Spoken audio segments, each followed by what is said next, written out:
Picture this. You're transported back 1,100 years to a bustling Viking settlement on the coast of Denmark. Smoke rises from dozens of longhouses. The sound of hammering echoes from blacksmith workshops, and armed warriors discuss their next expedition. It looks like the perfect historical adventure, until you realize that every single person in this village could kill you without consequence, and most of them would have good reason to do so within hours of your arrival. Millions of people fantasize about time travel to the Viking Age. We imagine walking into Hedeby or Jorvik, blending in with the locals, maybe joining a crew bound for distant lands. Popular culture makes it seem simple. Just throw on some furs, grab an axe, and start speaking with a dramatic accent. But the reality of spending even 24 hours in an actual Viking village would be impossible for modern humans, and the reasons why reveal just how alien medieval life really was. Recent archaeological discoveries show that Viking settlements were incredibly complex social ecosystems with unwritten rules, deadly hierarchies, and survival requirements that would overwhelm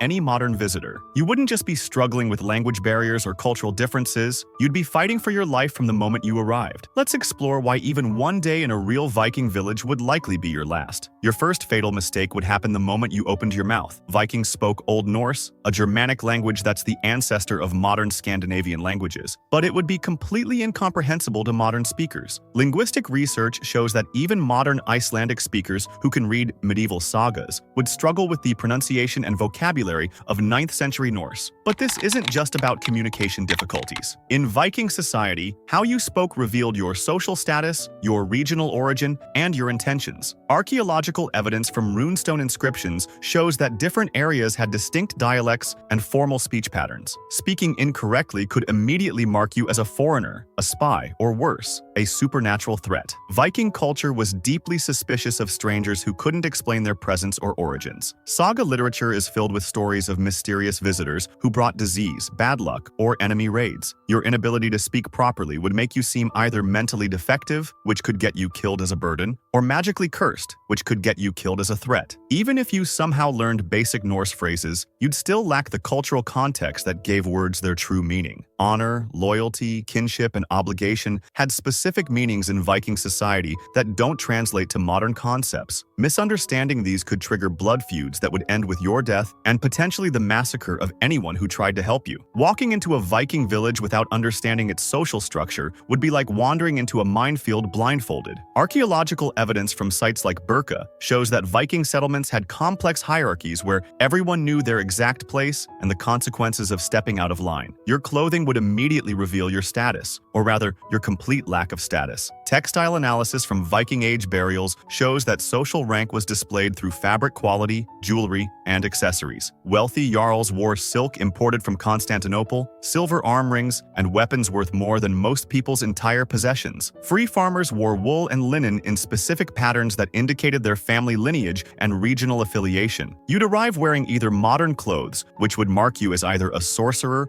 or an enemy from a distant land, or hastily improvised medieval costume that would scream outsider to every Viking within sight. But the real danger would come from not knowing who could kill you with impunity. In Viking society, social superiors had nearly absolute power over their inferiors. Archaeological evidence from legal texts shows that killing a slave was no more serious than destroying property, while insulting a jarl could result in immediate execution. Without understanding these dynamics, you'd inevitably violate social codes that Vikings learned from birth. Looking directly at a jarl without permission, sitting in the wrong place, eating before your betters, speaking without being addressed. Any of these could be interpreted as deadly insults requiring immediate violent response. Perhaps nothing would doom you faster than the economic realities of Viking village life. Archaeological analysis of settlement sites shows that Viking communities operated on principles of strict reciprocity. Everyone contributed their labor, skills, or resources, and those who couldn't were abandoned or eliminated. There was no welfare system, no charity for strangers, no sympathy for the unprepared. Food was precious enough that stealing even small amounts could result in slavery or death. Shelter was earned through contribution to community defense, agriculture, or crafts. protection came only to those who could fight or who were valuable enough to defend. Your modern skills would be completely useless in a medieval context. Your ability to use computers, drive cars, or navigate modern bureaucracy would mean nothing to people whose survival depended on knowing which wood burned best, how to predict storms from cloud patterns, or where to find iron ore for weapon making. Even worse, your lack of calluses would immediately reveal that you'd never done hard physical labor. Your soft hands, clean fingernails,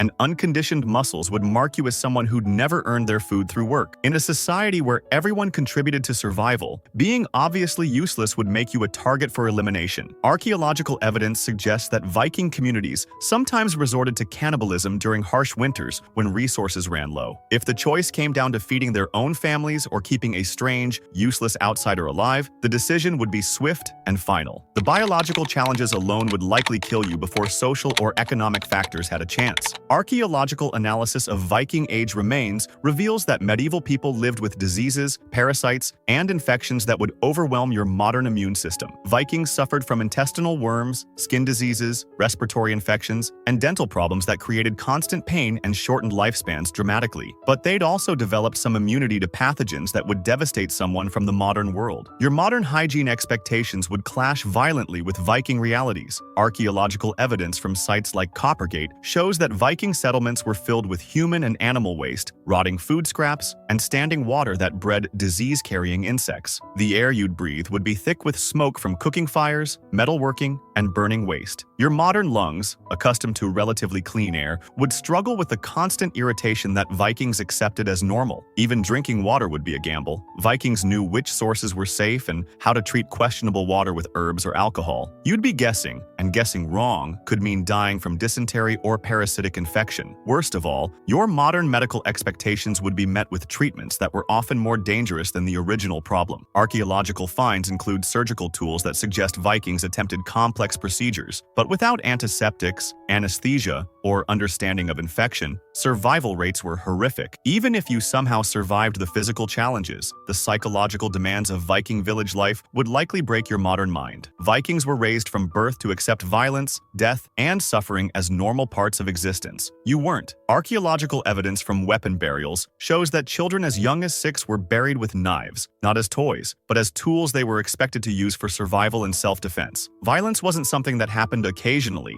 It was a daily reality that shaped every aspect of Viking psychology. Your modern moral framework, developed in a world with laws, police, and human rights, would be completely inappropriate for Viking society. The concepts of individual dignity, equal treatment, and peaceful conflict resolution would seem not just naive, but actively dangerous to people whose survival depended on strength, intimidation, and rapid, decisive action. The constant stress of never knowing if you'd survive the day would likely cause complete psychological collapse. Modern people develop anxiety disorders from job stress and relationship problems. Imagine facing literal life or death decisions every few hours with no safety net and no second chances. Viking culture celebrated stoic acceptance of fate, while you've been raised to believe that problems can be solved and suffering can be avoided. When faced with the reality that most Vikings died young from causes beyond their control, your modern mindset would provide no coping mechanisms. The impossibility of surviving in a Viking village isn't a criticism of modern people. It's a testament to how dramatically human society has evolved. We've traded individual toughness for collective knowledge, personal survival skills for institutional protection, and medieval brutality for modern comfort. The next time you read about Viking raids or exploration, remember that these weren't romantic adventures but desperate survival strategies developed by people living on the knife's edge between life and death. That's all for today. If this made you appreciate your heated home and grocery stores, consider subscribing. More historical perspective coming soon.